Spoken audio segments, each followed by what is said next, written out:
They see my disability, I see my ability. They call me disabled, I call myself differently abled. There are some incidents that happen in your life. Those incidents break you, deform you, but they mold you into the best version of you. And the same thing happened to me. I was 18 years old when I got married. My father wanted me to get married. And all I said was, if that makes you happy, I'll say yes. And of course, it was never a happy marriage.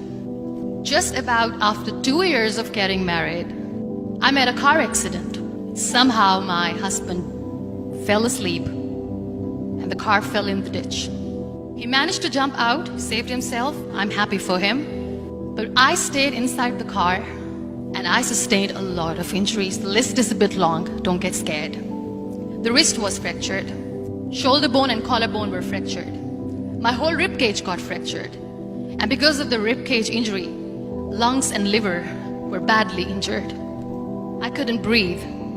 I lost urine and bowel control. That's why I have to wear the bag wherever I go. 3 vertebrae of my backbone were completely crushed. And I got paralyzed for the rest of my life. I finally ended up in a hospital where I stayed for 2.5 months. I underwent multiple surgeries.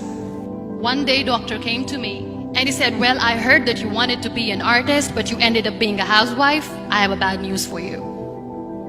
You won't be able to paint again because your wrist and your arm are so deformed, you won't be able to hold a pen again. Next day, doctor came to me and said, your spine injury is so bad, you won't be able to walk again. Because of your spine injury and the fixation that you have in your back, you won't be able to give birth to a child again. That day, I was devastated. I asked my mother, why me? And that is where I started to question my existence. Why am I even alive? And that is where I realized that the words have the power to heal the soul. My mother said to me, this too shall pass. God has a greater plan for you. I don't know what it is, but He surely has. And in all that distress and grief, somehow or the other, those words were so magical that they kept me going.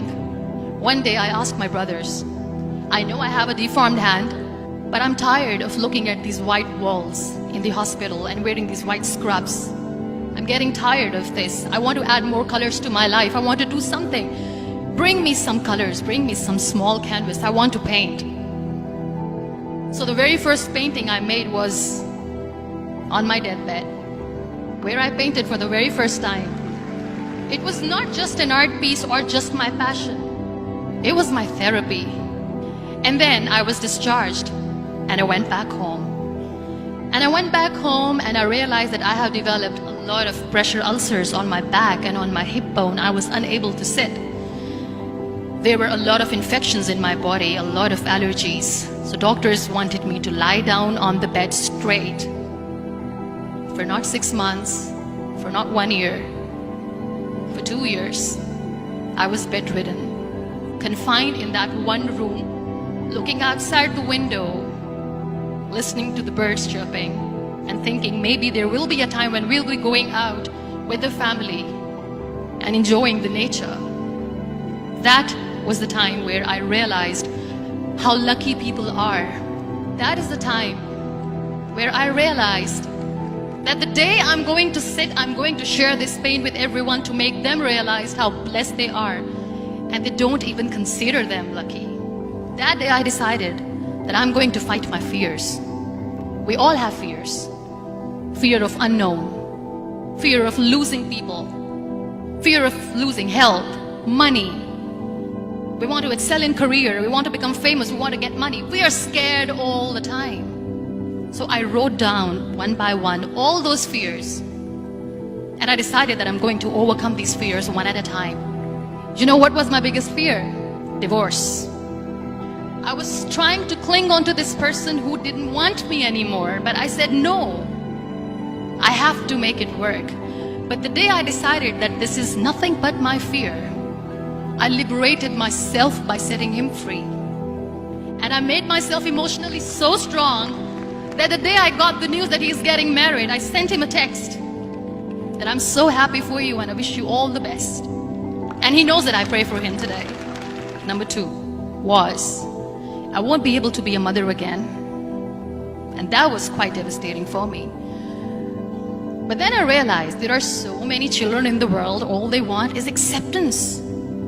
So there is no point of crying, just go and adopt one. And that's what I did. People think that they will not be accepted by the people because we, in the world of perfect people, are imperfects. So I decided that instead of starting an NGO for disability awareness, which I know will not help anyone, I started to appear more in public. I started to paint. I decided that I'm going to join the national TV of Pakistan as an anchor person. And I've been doing a lot of shows for the last 3 years. I became the National Goodwill Ambassador for UN Women Pakistan, and now I speak for the rights of women, children. We talk about inclusion, diversity, gender equality, which is a must. Every time I go in public, I always smile.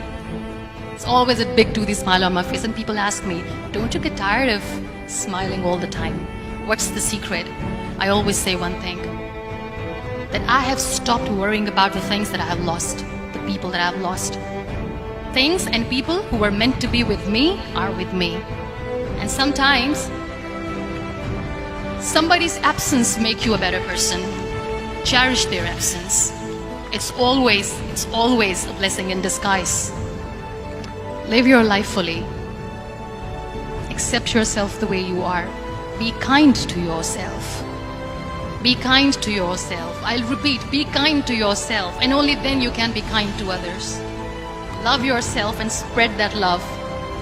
Life will be hard. There will be turmoils, there will be trials, but that will only make you stronger.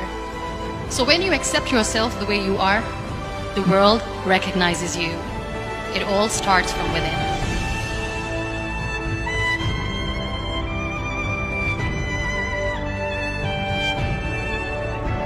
இந்த video உங்களுக்கு பிடிச்சிருந்தா மறக்காம subscribe பட்டனை அழுத்துங்க.